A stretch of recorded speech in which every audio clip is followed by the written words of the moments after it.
Hi, how are you, Steffi? I'm okay. Giusy, how are you? I'm good. Thank you for being here today and open up about your story. Can you tell us a bit more about your channel? Sure. Thank you for having me here. My name is Giusy. I'm just about to start off a channel called Walking in the Path. It's a channel based on neurodiversity, inclusion, mental health, and acceptance. What's your diagnosis? I was diagnosed in 2016 with GAD, which is generalized anxiety disorder, and PTSD, which is post-traumatic stress disorder. The GAD comes with different symptoms. So I might have panic attack, I might have skin picking. When did the anxiety start and how has changed your life so far? It started in 2014 when my mom got sick, and it got worse when she passed away in 2016. It has changed my life massively, I would say, and it has affected some part of my life in particular. I know there are different types of anxiety and PTSD. Which one do you have? I have anxiety when I'm flying. That's because when my mom was sick, I would travel back and forth from Italy and the UK, and I was doing that for a couple of years. It would happen that my mom would need like a surgery. She would need like a sudden surgery, unplanned surgery, and I would have to go and fly. And I've done that so many times that at some point I started experiencing anxiety before even entering on the plane, and then having a panic attack on the plane. And that's how my fear started. So does it mean that you had a panic attack on a plane? Yes, I did, unfortunately. Thank you for asking me that. I had a panic attack twice, and in one occasion I passed out. So I think it was one of the time that mom needed surgery or something like that, and had to fly very soon.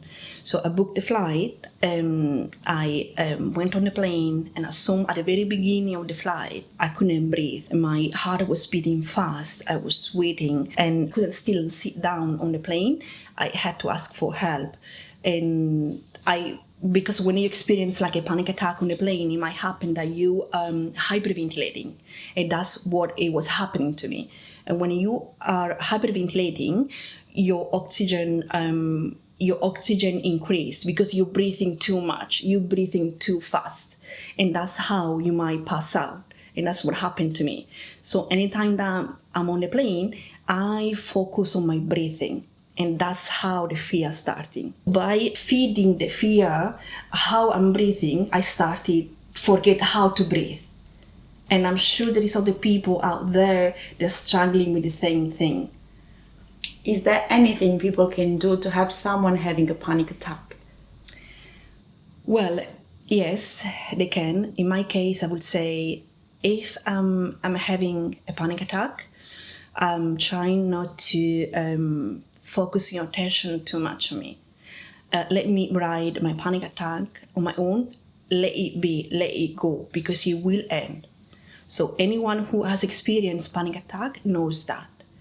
I don't want people feeding the anxiety by drawing attention to me.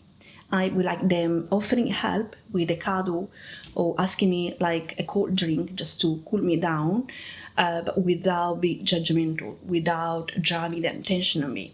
Let's normalize people might have a panic attack, either on the plane or at school, at work. Let's normalize that as a normal behavior that it might happen when you go through a distress, and then we move on. The main trigger is when I'm feeling overwhelmed. I need to let my body rest. When you're having a panic attack, what I'm experiencing is the day after having a panic attack. I will feel like I'm banging my head against a rubber wall. Because against a brick wall, you will be bleeding. But against a rubber wall, your head bumps back. The wall remains intact, and you're gonna have a major headache. And that's exactly how I feel the day after.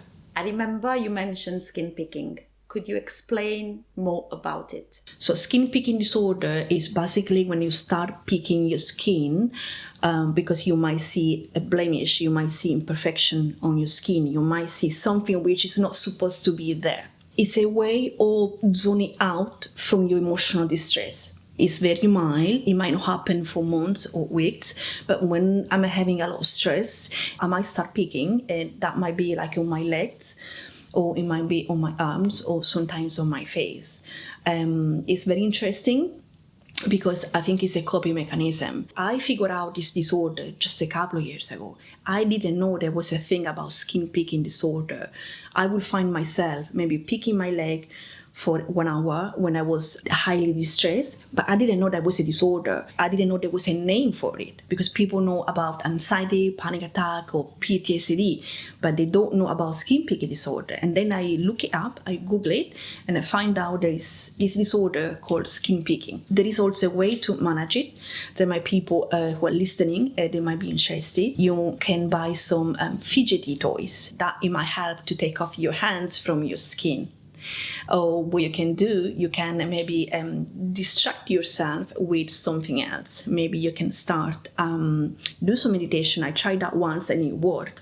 Or you can just get dressed and go to the gym. Do something immediately when it starts, because if you let it happen for more than a couple of minutes, it's done. You're gonna zone out for 1 hour until you pick your leg, until your distress is out. Is it easy for you to stand still and just be present? Well, it's getting better. So it used to be worse, but still have work to do.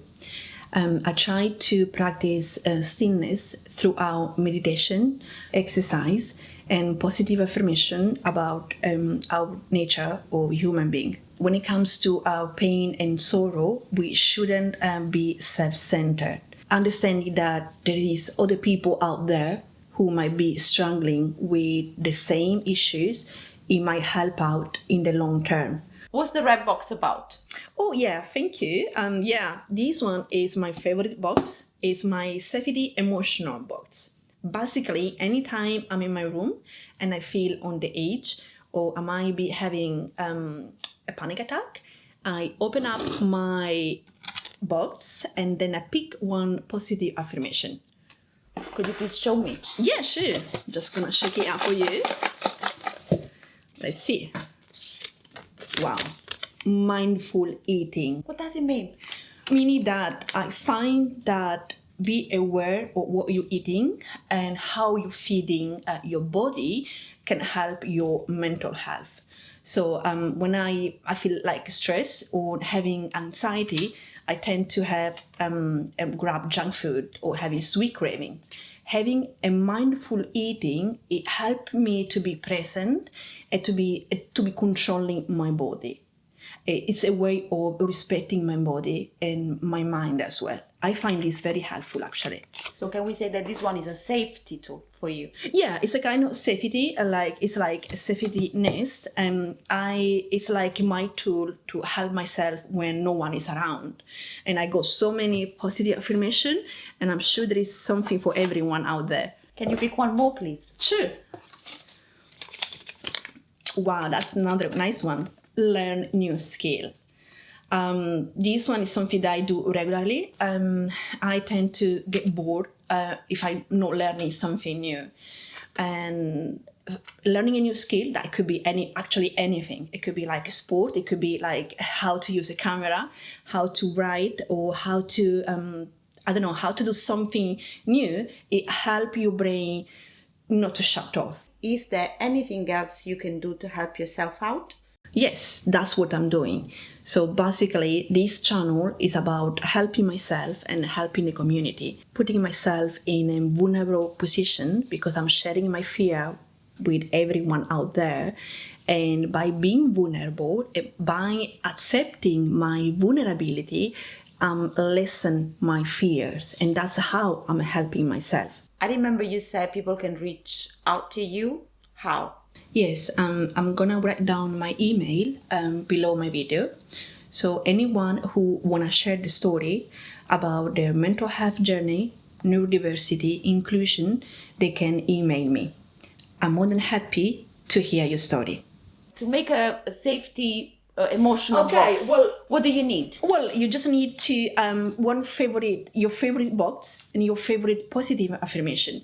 So this affirmation is something that I don't want to do it when I'm feeling down. Okay. Okay, so it's a way to discipline myself. Because when you're having anxiety, you're feeling down, you're going through anxiety, you don't want to educate yourself. You just want to let yourself go. But if you do it that for a long time, you're not going to come out of it. So this one is a safety because you remind yourself how to discipline yourself. You can't eat junk food every day. You can do it for a couple of days until you feel better. But then you need to pick your affirmation and say, have a mindful eating, have a proper diet. So it's just like you putting yourself, like your healthy version, into box. Yeah, that's my healthy version when I don't want to be healthy and I'm not having like a good day, but I have to push myself because no one can have your back all the time and you have to be in charge. I would like to add something now, and thanks for interviewing me today. I'm gonna cry. Sorry. Okay, no, I just... You was ambitious? No, it's okay. I just want to thank my friend Steffi and her partner for making this possible, and you for interviewing. I got tissues. Do you want more? Oh, it's okay. Io non piangere.